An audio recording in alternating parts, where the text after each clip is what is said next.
Vamos tratar aqui de importação dos preços para as tabelas externas. Tá? Como é que você coloca um preço aqui dentro, né?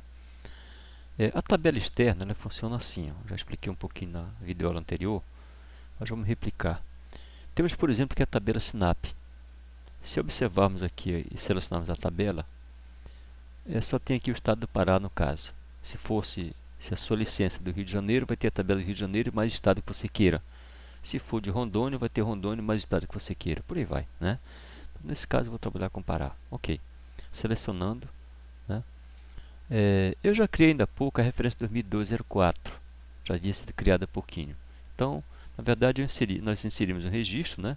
Inserimos um registro, digitamos 2012-04, colocamos a data 4 de 8 de 2012, o encargo social mensalista de 8276, que vem lá na tabela SNAP, e o encargo horista de 124,51, além do BDI usual do TCU hoje em dia, né? Ok, feito isto, o que faremos então? Nós vamos dar um passeio aqui, voltar um pouco mais, né? E vamos dar um passeio na tabela em si. Como é que é uma tabela externa? A tabela de serviço e a tabela de suprimento. Como é que elas funcionam? Funciona assim, ó, né? Eu coloquei aqui na próprio SIS 2012 um arquivinho chamado tabela externa, uma pasta, né? Nesta pasta aqui, nós colocamos duas tabelas de serviço, a do Pará e do Amapá, e duas tabelas de suprimento, também a do Pará e do Amapá, né? Vamos tratar aqui somente o caso do Pará. A tabela Serviço Pará 2012-04, SINAP, é formada assim. Vamos editar a tabela, né? Nós temos um código, uma descrição, uma unidade e um preço. Ok?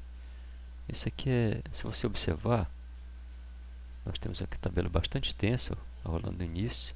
Os códigos vão crescendo aqui de número, observam? Crescendo aqui tudinho, né? Código crescente, chega lá um ponto que ele começa a dividir com sequência, ó. Código tal, barra 6, barra 7, barra 5, e assim vai, né? A tabela está importando hoje cerca de 3.000 e poucos itens, né? Acredito eu. 3.000 e... Boa, tá boazinha. 3.408 serviços do SINAP. Bacana. Essa tabela começou com 2.500, alguma coisa, 5 anos atrás, está em 3.000 hoje. É crescendo. Ótimo. Tá? Pois bem, vamos fechar aqui. Com isso. Vamos pegar a tabela de suprimento Pará 2012-04. Então, serviços e suprimento. Vou explicar, enquanto for importando, eu vou explicar isso aqui para vocês, para a gente não perder tempo. Tá? Suprimento. O que é suprimento? São os materiais, né? Todo mundo que é tipo 1 aqui dentro eu marquei com material, né? Todo mundo que é tipo 2, nós marcamos como sendo equipamento. Ou aqui eu tenho uns tipo 3, quer ver? Está muito ligeiro, né? Quando eu vejo, volta aqui, ó. Tipo 2 aqui no caso é um motoscraper, né? Ora, tipo 2 já é um motorista de caminhão, tá? Outro motorista, tal. Então, 1, 2, 3 são os mesmos tipos lá do CISPA, que é a minha guia de importação, naturalmente. Tá. Tabela um pouco mais extensa, tem muito mais suprimento do que a composição de preço, né? Ela chega perto de 6.000 materiais, ó. Tá com 5.200 e poucos materiais de mão de obra, categoria de mão de obra e equipamento. Pronto. Vamos fechar aqui então a tabela. Tá. Voltando aqui ao programa, que ele está oculto aqui dentro, vamos cuidar da importação. Funciona assim. Para importar preço de serviço e preço, nós clicamos aqui. Nós vamos marcar para que tabela queremos importar. É para a tabela SINAP. Foi essa que eu criei ainda há pouquinho. Para que UF? Para o UF do Pará. Para que referência? Para a última que eu criei, 2012-04. Aí o ato contínuo. Onde está a tabela? Localização de arquivo. Está no disco C. Nessa parte de 2012, pasta tabelas. Elas estão já mostradas aqui dentro. Nesse quadrinho, mostra os arquivos que eu tenho nessa pasta. Então, serviços Pará 2012-04. Basta marcar. Você ver como é que está configurado? Realmente nós temos, ó, coluna 1 com código, coluna 2 com descrição, coluna 3 com unidade, coluna 4 com preço. Ok? E começa na 2 porque a 1 na verdade é uma linha de guia. Tá? Confirmando ou não, importar isso aqui. Bom, eu falei que enquanto ele importava, eu ia falar para os senhores por que nós importamos a tabela de preço e a tabela de suprimentos. É porque a ideia do CISP é ter o preço do órgão, o preço que o órgão publica, né? E que esse preço também seja calculado pela sua própria composição de preço, ou seja, eu tenho a tabela de preço fornecida pelo SINAP hoje. e nós temos a tabela de composição de preço compilada a partir do SINAP em uma certa data. Tá?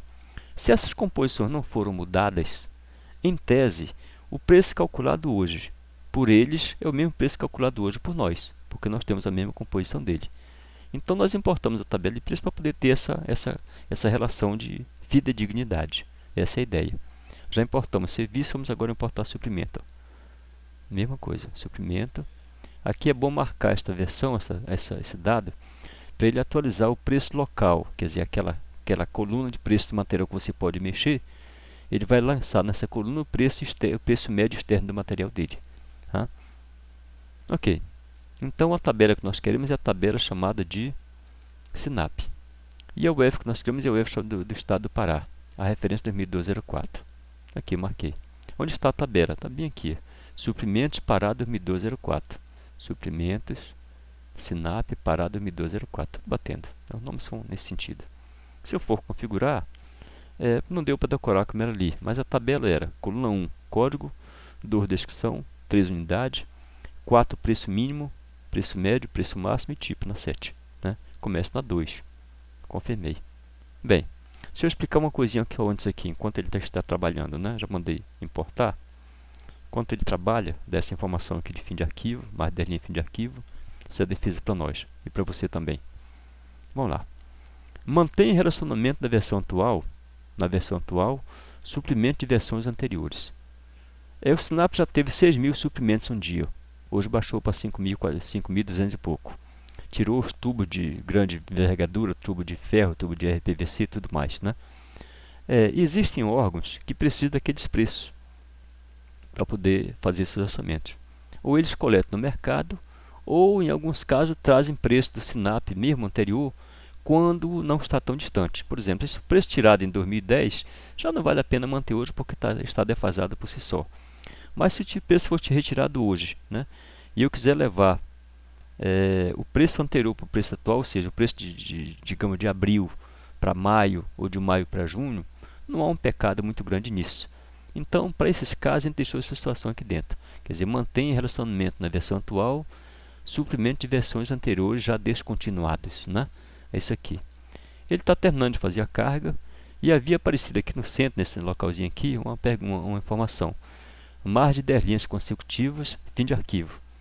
É porque o Excel não tem marca de fim de arquivo. Então, o que fazemos? Nós colocamos como padrão do Sistlo que todo arquivo a ser importado a partir de Excel, ele conta sempre 10 linhas em branco. A hora que ele contar 10 linhas em branco consecutivas, isso denota que é fim de arquivo. É uma forma da gente se defender. E explicamos isso para que você não deixe nos seus arquivos mais do que 10 linhas consecutivas em branco. Por exemplo, uma planilha importada que você formatou e tiver mais de 10 linhas em branco consecutivas, ela vai estar errada. Né? Bem, concluída a importação. Então, nesse intervalo de tempo, nós criamos uma tabela externa, quer dizer, criamos uma referência, importamos a tabela de suprimentos e depois a de serviço depois de suprimentos. Você vê que não é coisa tão longe de fazer, tão difícil de fazer. Vamos comprovar se o nosso trabalho está bem feito. Então, vamos aqui a composição de preço. Né? Nós vamos chamar aqui uma composição de alvenaria. Né? E vamos buscar aqui do CIOP, SINAP, né? Pará 2012-04, pronto, de hoje. Com essa mesma lei social que ele portou, ele traz para cá automaticamente, né? Vamos localizar. Observe aqui, ó, a composição de tijolo de alvenaria de bloco de concreto a cutelo, cujo nome está melhor descrito aqui sempre, ó, esse pedaço aqui é curtinho, ela importa 58,15, quer dizer, esse preço aqui é o preço calculado pelo programa em função dos preços e dos consumos da composição de preço. Esse é o preço de custo, sem BDI, e esse aqui é o preço de venda com BDI. O preço da tabela SINAP publicado nesta data é 58,16, ou seja, nós estamos abaixo do dele 1 centavo, quando considera custo com custo, dá 0,02% de diferença. Isso é insignificante, é arredondamento. Para checar esse dado, basta a gente exibir a composição de preço, né, que vamos perceber como é que ela é feita. Areia grossa, 38,75 multiplicado pelo consumo do SINAP, que é a composição SINAP, dá esse valor. Assim acontece com bloco, cal. Quanto à mão de obra, pedreiro 4,09, 2,95. Isso aqui é que pode suscitar uma diferença porque o SINAP, a gente pega o preço dele e divide pelo encargo social. Portanto, vai dar aí um um valor que é arredondado para... é arredondado. E ainda tem mais, nós costumamos colocar aqui o valor procedente da última convenção coletiva de cada cidade. Isso aqui é o certo. Não adianta operar com preço SINAP dividindo pelo outro, porque pode dar abaixo disso e a empresa vai ser desclassificada. Então, esses preços aqui são os preços da mão de obra vigente para o Estado do Pará nesse momento pelo sindicato. Por essa razão, vem casos que tem uma diferença um pouquinho maior, né? Você vê aqui, ó, 2%, aliás, 2 centavos, que dá 5%, 1 centavo, 11 centavos, quer dizer, isso aqui é um problema que tem que ser administrado por você, porque a sua obrigação é apresentar preço de mão de obra compatível com o seu sindicato. Você não pode apresentar menor. E às vezes o SINAP dá menor. Por essa razão, nós temos que levar esse preço, adequar aqui, né? E acontece eventuais discrepâncias nesse sentido. Senão bateria todo mundo como zero. Bateria todo mundo com zero. Tá? Então está explicado aí como é que é feita a importação SINAP, né? E comprovado que a composição de preço está correta com o Estado. Ok? Muito obrigado. Para por aqui.